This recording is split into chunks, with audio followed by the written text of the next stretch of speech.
Okay, सो आज के इस वीडियो में हम डिस्कस करने वाले हैं साइबर सिक्योरिटी रोड मैप के बारे में 2025। देखो एक चीज़ तो आपको क्लियर है कि टेक्नोलॉजी बहुत अच्छी तरीके से ऊपर जा रही है और बहुत सारी चीज़ें आ रही हैं। उसी तरीके से वहाँ पे हैकर्स या क्रैकर्स भी बहुत ज़्यादा बढ़ रहे हैं जो कि आपकी वेबसाइट को हैक करते हैं। यूआरएल एप्लीकेशन, जहाँ तक अगर कॉर्पोरेट की बात करो तो सिक्योरिटी का सबसे बड़ा कंसर्न हो गया है। एंड बहुत सारी ओपनिंग्स या जॉब्स कमिंग ईयर्स में साइबर सिक्योरिटी के लिए आने वाली हैं, तो उसके लिए मैं रोड मैप की बात करूँगा यहाँ पे।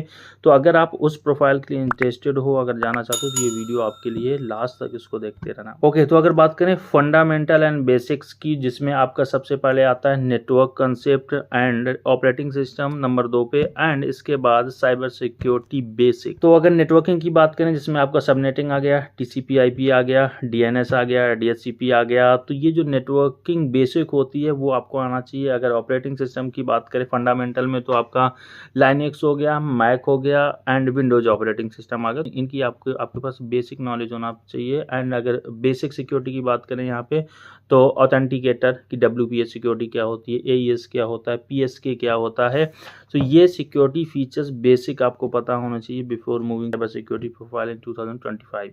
And more over you can consider the certificates CompTIA plus, एक जो सिस्को कराता है, Cisco certified network administrator for security, आप CCNA भी प्रेफर कर सकते हो। एंड आप CEH का भी कर सकते हो, सर्टिफाइड इथिकल हैकर, आप उसका भी कोर्स कर सकते हो, यानी कि कंसीडर कर सकते हो for the initial basis. Hands on learning, देखो हैंड्स ऑन लर्निंग यहाँ पे दो तरीके का है। अगर आपको दो तरीके हैं, अगर आपको कुछ एक्सपीरियंस है थोड़ा बहुत साइबर सिक्योरिटी में, तो आप इजीली मूव हो सकते हो। अगर मैं बात करूं फ्रेशर्स के लिए, तो फ्रेशर्स के लिए क्या कि हैंड्स ऑन लर्निंग मींस कि आपको एक ऐसा इंस्टीट्यूट ज्वाइन करो जहां पे आपको प्रैक्टिकल चीज़ें कराने को मिले, ना कि थ्योरेटिकल। एंड बहुत सारे ऐसे इंस्टीट्यूट है जहाँ पे आप प्रैक्टिकल पढ़ाए जाते हो, देन इसके बाद वहाँ से जॉब ऑफर की जाती है।